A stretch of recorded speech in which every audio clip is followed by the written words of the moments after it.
Kami lanjutkan informasi di Kompas Petang, Saudara. Menteri Luar Negeri Amerika Serikat Marco Rubio menegaskan Presiden Donald Trump lebih memilih menyelesaikan masalah dengan Iran melalui negosiasi dibandingkan perang. Negosiasi itu termasuk bila pemimpin tertinggi Iran, Ayatollah Ali Khamenei, ingin menemui Trump. Pernyataan tersebut muncul di tengah ketegangan yang masih memanas menyusul pengerahan kapal induk kedua Amerika Serikat ke kawasan Timur Tengah, Saudara. Menurut Rubio, Donald Trump lebih memilih menyelesaikan masalah menggunakan jalur diplomatik dengan Iran. Menanggapi pernyataan tentang pengerahan kapal induk Amerika Serikat kedua ke Timur Tengah, Rubio menegaskan Amerika Serikat tidak akan pernah membiarkan Iran memiliki senjata nuklir yang menurutnya merupakan ancaman bagi Amerika Serikat, Eropa, dan juga keamanan global.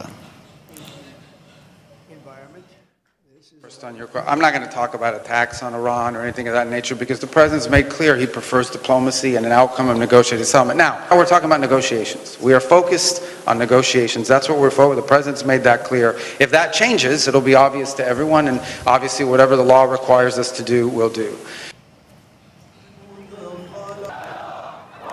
Presiden Iran menegaskan kembali bahwa negaranya tidak berupaya mengembangkan senjata nuklir, Saudara. Namun ia menegaskan negaranya tidak akan menyerah pada tuntutan berlebihan terkait dengan program nuklirnya. Presiden Iran juga mengatakan negaranya siap untuk verifikasi apapun dari program nuklirnya dan menegaskan bahwa Teheran tidak berupaya memperoleh senjata nuklir.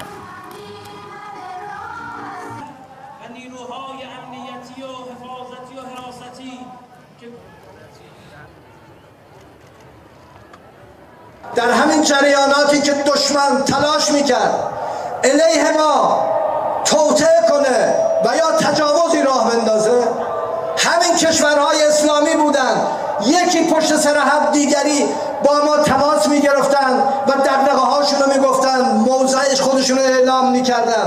از رئیس جمهور محترم ترکیه و از وزیر خارجه‌اش قدردانی میکنیم. Sementara itu, Saudara, Perdana Menteri Israel Benyamin Netanyahu menyatakan setiap kesepakatan nuklir antara Amerika Serikat dan Iran harus memastikan bahwa seluruh fasilitas nuklir Iran dibongkar, termasuk pembatasan program balistik Iran. Pernyataan ini muncul saat Menteri Luar Negeri Iran bertolak ke Swiss untuk putaran kedua perundingan nuklir dengan Amerika Serikat. Perundingan ini diharapkan dapat mencari jalan keluar dari kebuntuan yang telah berlangsung lama. The second is that there shall be no enrichment capability, not stopping the enrichment process, but dismantle the equipment and the infrastructure that allows you to enrich in the first place. And the third is to deal also with the questions of ballistic missiles. Sementara itu, Saudara, Presiden Amerika Serikat Donald Trump mengancam akan mengirimkan kapal induk kedua ke Timur Tengah, Saudara. Dikirimnya kapal induk ini sebagai peringatan terhadap Iran jika gagal mencapai kesepakatan tentang program nuklirnya. Trump menyebut USS Gerald Ford segera meninggalkan wilayah Karibia menuju ke Timur Tengah. USS Gerald Ford akan bergabung dengan kelompok tempur USS Abraham Lincoln yang sudah mengepung Iran sejak Januari lalu. In case we don't make a deal, we'll need it. Are you worried? We'll need it. If we have a deal, we could cut it short. It'll be leaving very soon. We have one out there that just arrived. If we need it, we have it ready.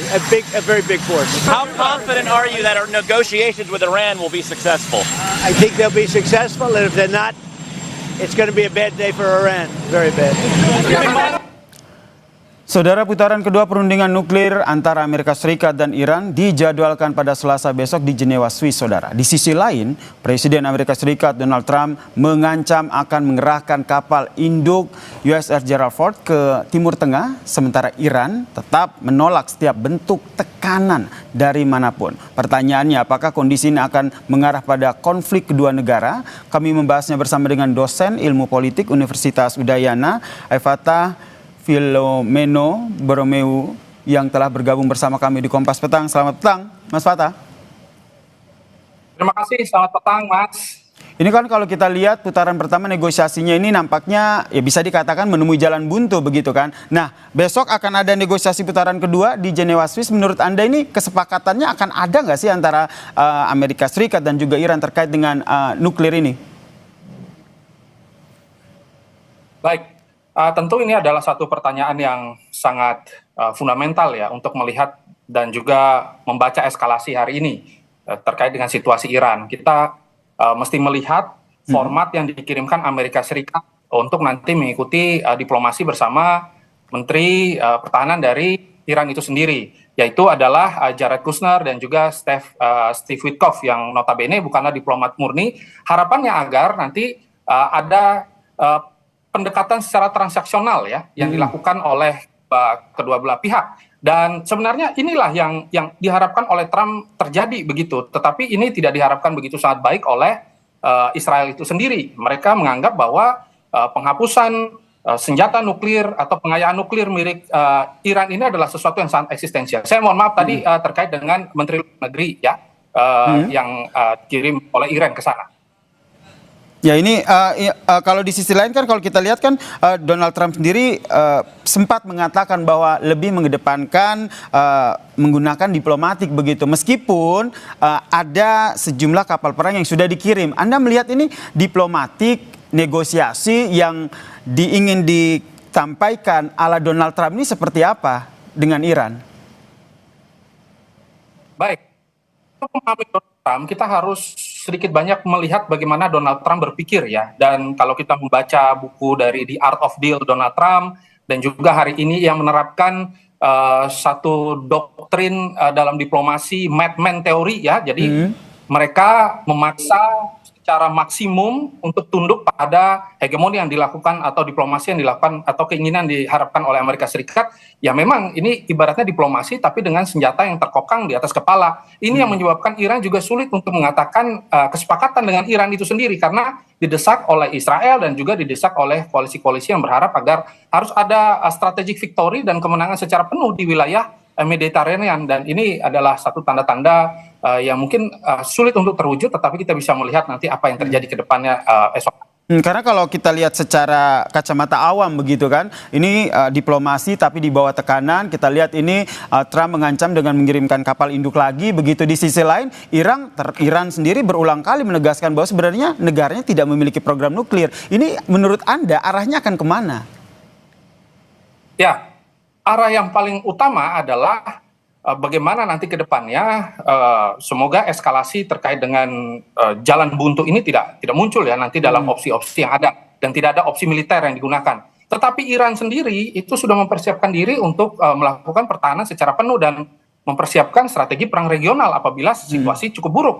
Dan penebalan yang dilakukan ini juga sebagai langkah untuk melindungi kawasan dari situasi perang dan terutama untuk melindungi Israel itu sendiri. Tetapi harapan besarnya adalah nanti ketika kedua belah pihak sudah bertemu ada win-win solution. Tetapi mungkin yang akan sangat realistis terjadi adalah win-lose solution begitu. Iran mungkin karena dipaksa untuk melakukan regime change dan kita bisa melihat bahwa sudah ada kedatangan Pangeran Pahlavi ya waktu pertemuan di Munich ini kan sebagai tanda bahwa seolah-olah sudah ada satu dukungan besar dari dunia bahwa Iran memang harus berubah dan eskalasi konflik bisa ditekan begitu. Oke, ini masih dalam negosiasi begitu kan nanti dilaksanakan besok. Terakhir, menurut Anda nih akan seperti apa? Apakah nanti akan ada adu militer atau nanti akan ada perang lain seperti perang narasi atau perang cyber? Ya, perang cyber sudah terjadi terus-menerus. Kita bisa melihat bagaimana angkatan siber dari Iran sendiri juga bahkan mereka sudah memiliki teknologi baru. Cina juga sudah mengirimkan berapa radar-radar baru yang bisa melacak pesawat F-35.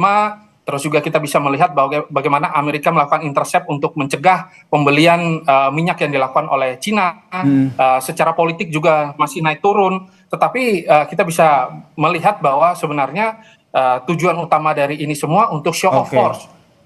Amerika Serikat juga ingin menunjukkan bahwa kami memiliki segalanya dan kami akan sangat siap dan opsi terburuknya adalah menggunakan militer dan decapitation strike seperti yang dilakukan terhadap Venezuela. Kita nantikan ya bagaimana negosiasi kedua yang akan dilaksanakan esok di Jenewa, Swiss. Terima kasih Mas Aifata Filomeno Borromeo Duarte selaku dosen ilmu politik Universitas Udayana telah bergabung bersama kami di Kompas Petang. Salam sehat.